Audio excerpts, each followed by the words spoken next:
Bueno, muy buen día. Hoy les voy a dejar de nuevo una clase grabada y vamos a empezar en cuello. Vamos a hablar primero de las vértebras cervicales. Las vértebras cervicales en total son 7.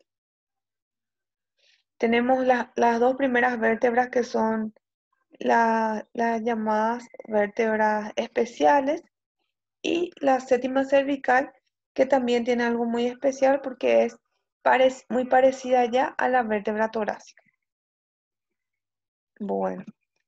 Entonces vamos a hablar primero de todo lo que son las vértebras normales, o sea, las vértebras normales que son de la 3 a la 6, ¿verdad? Primero vamos a hablar que tiene un cuerpo. Este cuerpo se encuentra en la región anterior de la columna vertebral y presenta 6 caras, una cara superior, una cara inferior, una cara anterior y esta es su cara posterior. Acá mismo, en la unión de su cara superior, esta estructura, la unión de su cara superior, anterior y lateral, se puede ver de cada lado, ven que como sobresale. Y eso es lo que se llama apófisis unciforme, esta estructura que sale. Luego tenemos al pedículo. El pedículo son dos, uno derecho e izquierdo, son dos masas laterales, cuadrigéminas, que se implantan en la parte posterior de las vértebras torácicas y une al cuerpo o sea, es más o menos la unión que va a hacer el cuerpo con lo que es el arco y todo lo que va a ser la unión de la parte anterior con la parte posterior.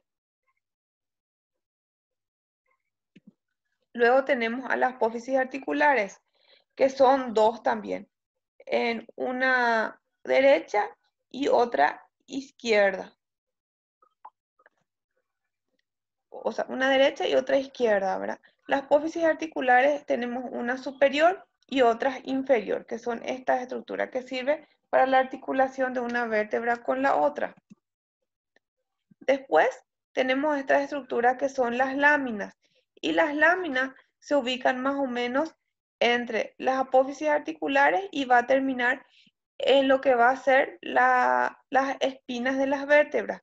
Las espinas o las apófisis espinosas de estas vértebras cervicales se caracterizan por ser un poquitito más corta que las demás y termina en forma bífida.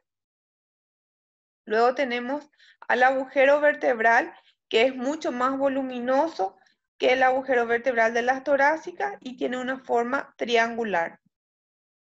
Y las apófisis espinosas, como les dije, que ya les hablé. Bueno, ahora vamos a irnos a las especiales. Las vértebras especiales son la C1, que es la Atlas, que tiene una característica muy especial, que no tiene un cuerpo, sino que tiene un arco anterior y un arco posterior. Y esos arcos posteriores están unidos por dos masas laterales, que son estas estructuras que están así. Esta vértebra se va a articular con las cavidades glenoides del occipital y estas son sus estructuras. Un arco anterior, un arco posterior. En el medio del arco anterior tiene el tubérculo anterior y acá el tubérculo posterior. Luego tiene sus cavidades glenoides, que son como unas masas laterales que parecen unas suelas del zapato. Y lateral a la cavidad glenoide tienen los agujeros vertebrales y luego sale su apófisis transversa, que es un poquitito más corta. El arco posterior con el tubérculo posterior. Su agujero vertebral es mucho más grande. También en el arco anterior tiene una carilla articular que es para la apófisis odontoide de la segunda vértebra. La primera vértebra torácica vamos a encontrar que se va a insertar el ligamento transverso y el ligamento alar, que sirve como para que cuando haya un accidente, o sea, si hay una luxación de estos ligamentos, hay una sección de la médula, el famoso cuando se desnuca, ¿verdad? Y estos ligamentos sirven para evitar eso. Pero si hay un accidente así, por ejemplo, un impacto posterior, se produce el impacto del latigazo y es eso lo que se produce, que se rompe más o menos este ligamento transverso. Otra cosa importante que les tenía que decir, creo que es... Acá hay un surco que se llama surco para la arteria vertebral, lo que nos le dije. Después tenemos la C2, que es el axis. Tampoco no tiene un cuerpo, pero sí tiene una apófisis odontoidea, que es este. La apófisis odontoidea se articula, la apófisis odontoidea se va a articular con el atlas acá. El axis, que es este, tiene su apófisis odontoidea, que es esta estructura que es la que sobresale. Luego tiene su agujero raquídeo, que es mucho más triangular. Tiene su apófisis espinosa, sus pedículos, que son estas estructuras, y sus láminas.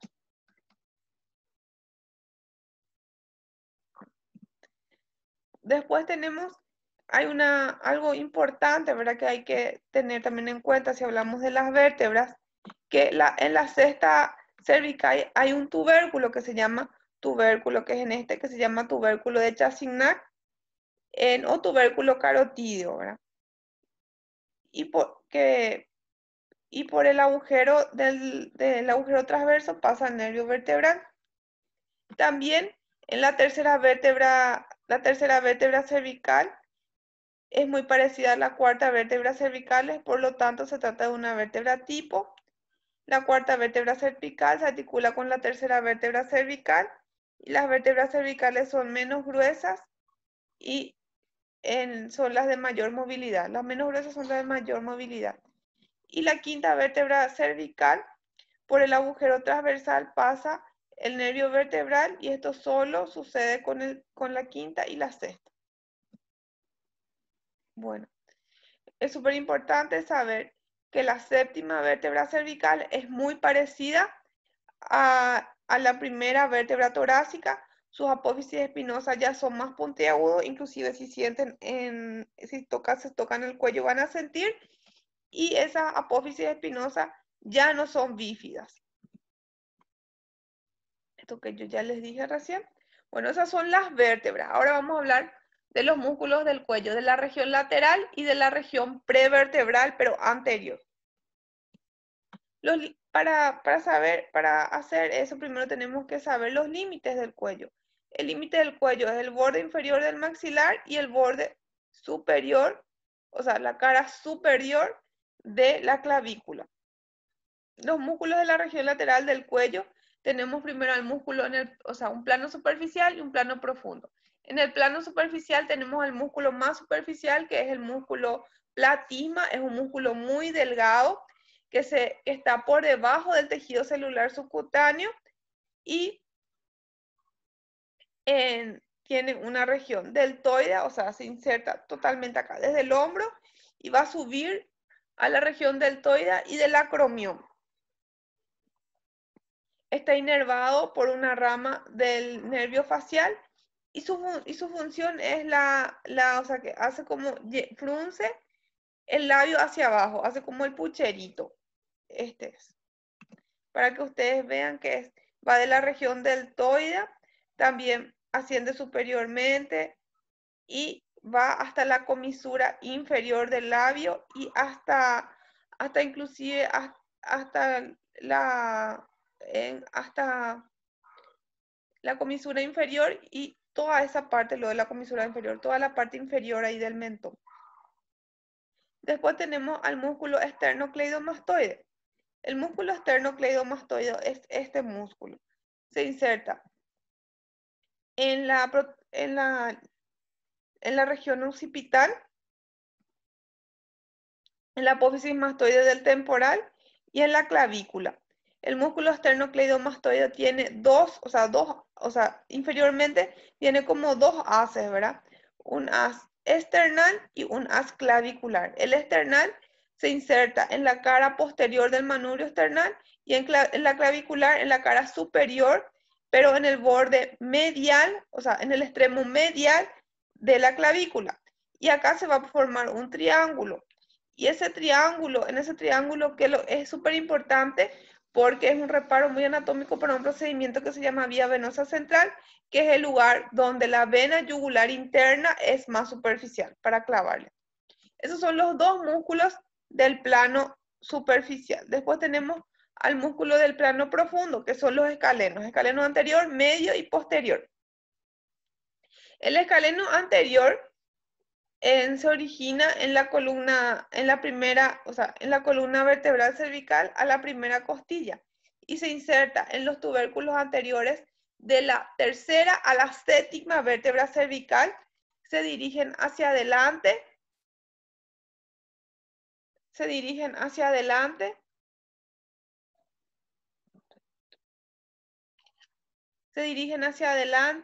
Y abajo y va a terminar en la primera, va a terminar en la primera costilla en el tubérculo del ínfram, ¿verdad?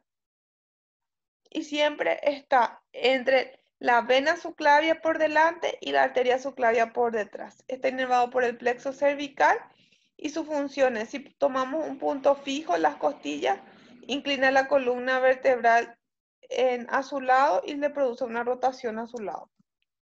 Este es el escaleno anterior. El escaleno medio está por detrás, se inserta en los tubérculos anteriores de la segunda, tercera, cuarta y quinta y sexta vértebra cervical. Y se va hasta la primera y segunda costilla, desciende más. Está inervado por el plexo cervical. Y si toma como un punto fijo la costilla, inclina la columna vertebral a su lado y produce una rotación a su lado. Esta. Y después tenemos el escaleno posterior que se inserta, ya en los tubérculos posteriores, de la cuarta a la sexta, a la cuarta, o sea, los tubérculos posteriores de la apófisis de la cuarta a la sexta. Y se dirige por detrás del escaleno medio y termina por fuera de la primera costilla y la segunda costilla. Está inervado por el plexo cervical y su función es inclinar la columna vertebral de un lado y produce una rotación hacia su lado. Acá está súper bien, este es el escaleno anterior, el escaleno medio y el escaleno posterior. Después tenemos los músculos de la región anterior del cuello, pero solamente vamos a hablar de los músculos prevertebrales, porque los músculos hioidos vamos a hablar en la próxima clase. Bueno, entre los músculos prevertebrales tenemos el músculo recto anterior de la cabeza. El músculo recto anterior de la cabeza se inserta en la porción basilar del occipital, luego en las lengüetas tendinosas de los tubérculos anteriores de la tercera, cuarta, quinta y sexta cervical. Está inervado por el plexo cervical profundo y su función es flexor y rotador de la cabeza. Después tenemos el recto anterior menor de la cabeza, que es este hueso pequeñito que une más o menos, o sea, se encarga de unir el atlas, que es la primera vértebra, con el occipital. Entonces se inserta en la apófisis transversa del atlas a la porción basilar del occipital. Es solamente este pequeñito. Y su función es extiende la cabeza y hace girar del lado en que se contrae. Inclina la función inclina la cabeza hacia atrás. Después tenemos al músculo largo del cuello. Tenemos recto anterior mayor de la cabeza, recto anterior menor de la cabeza y el músculo largo del cuello. Se origina, tiene una porción, o sea, esa tiene tres porciones. La primera porción se inserta en los cuerpos vertebrales de la segunda a la tercera dorsal y va ascendiendo a la tercera, cuarta y quinta vértebras cervicales, inclusive es ascendente. Después está la segunda porción que va desde el atlas a la apófisis transversa. Este es descendente, la segunda porción es descendente, que va desde el atlas hasta la apófisis transversa en la tercera, cuarta y quinta y sexta vértebras cervicales. Y luego está la tercera porción que se extiende desde las 3 últimas vértebras dorsales a las 3 últimas cervicales, al atlas y al axis. Y está inervado por el plexo cervical profundo. Es el músculo flexor de la columna cervical, inclinando lateralmente del lado contraído. Esta es la primera porción, que es ascendente, la segunda porción, que es descendente, y luego tenemos una porción oblicua que le une a todas. Bueno, eso es lo que les quería compartir con ustedes, y por esta vez le voy a volver a dejar la clase grabada y ustedes cualquier cosa me mensajean a preguntarme.